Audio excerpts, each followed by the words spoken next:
Quando você abre o Photoshop pela primeira vez, é basicamente essa tela com que você vai se deparar. A depender da sua versão, ela pode estar um pouco diferente, né? A sua versão pode ser mais nova do que a minha ou mais antiga, mas o princípio é o mesmo. No lado esquerdo, a gente pode reparar que nós temos duas opções: abrir e criar. Como nós queremos criar um arquivo do zero, nós clicamos aqui em criar e o próprio Photoshop ele abre uma série de predefinições para você escolher. Lembrando que cada uma dessa predefinição pode ser sim alterada. Nós temos aqui no lado direito os detalhes delas e nós conseguimos no lado direito fazer as alterações que nós queremos da maneira na qual precisarmos. E aqui vai uma aulinha rapidinho para vocês sobre a explicação de como escolher e quando escolher diversos tipos de tamanho e formatos, ok?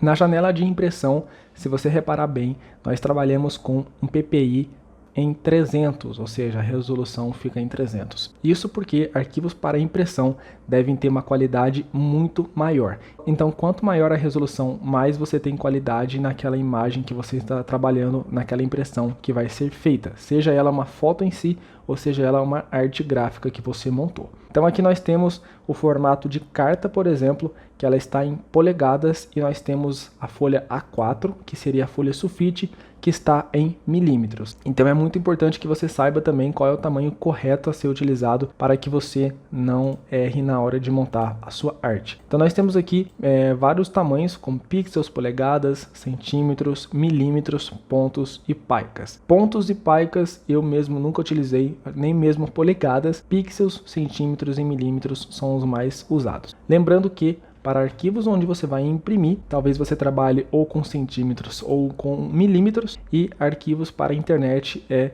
pixel. Então aqui eu posso fazer a seleção de pixels. Vocês podem reparar que ele saiu de 210 milímetros para 2480 pixels e se manteve numa resolução de 300 ppi. Fazer essa alteração de pixels para centímetros não altera o tamanho em si, mas só a forma com que você visualiza aquele arquivo. Já em arquivos para internet, vocês podem reparar que o ppi, a resolução, não passa de 72. Isso porque a resolução em 72 para arquivos que vão ser usados nas redes sociais, por exemplo, é o suficiente. Você não precisa de uma resolução muito maior do que isso. Claro, se for da sua questão pode colocar 300 dpi, mas não vai fazer tanta diferença assim, e é mais no caso de arquivos para impressão mesmo. No caso eu quero criar um arquivo em 1080 pixels, que é o formato do Instagram, tá? Então basta você seguir o passo a passo aqui como eu estou fazendo, que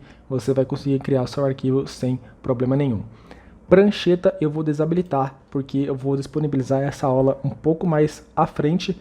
Então se você tem interesse, continua assistindo, que logo a gente vai chegar lá em prancheta e eu vou explicar o funcionamento, porque é uma ferramenta muito importante e você provavelmente vai utilizar muitas vezes. Como eu havia mencionado, eu deixei em pixels, resolução 1080x1080, aliás, desculpa, a largura e altura 1080x1080, e deixa a resolução em 72 mesmo, tá? Aqui embaixo você pode deixar exatamente como está o meu, não tem problema nenhum. Vou criar o arquivo e nós nos deparamos com essa imagem em branco do arquivo, tá? Qualquer coisa que eu venha a fazer, essa é a minha área de trabalho. Pense como se você tivesse com uma folha sulfite recortada nesse tamanho. Então ali onde você vai trabalhar, é onde você vai desenhar, escrever, criar ou editar a sua foto. Então basicamente essa é a forma de você criar arquivos no Photoshop do zero. No lado direito nós temos as propriedades deste documento e nós conseguimos conferir de fato o seu tamanho, resolução, enfim, as mesmas informações que nós tínhamos antes, nós temos aqui